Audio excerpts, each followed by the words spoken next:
described as an abstract expressionist known as Pigcasso. Here's why.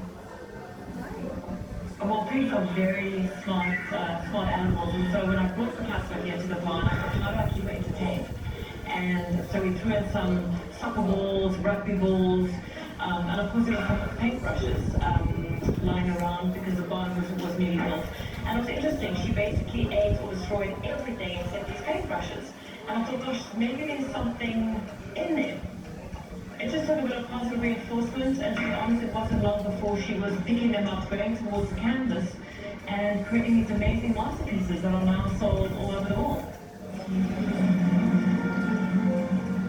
Picasso is definitely an abstract expressionist. You can't exactly define what she's painting, but I can tell you that her style slightly changes depending on her mood, like any great artist.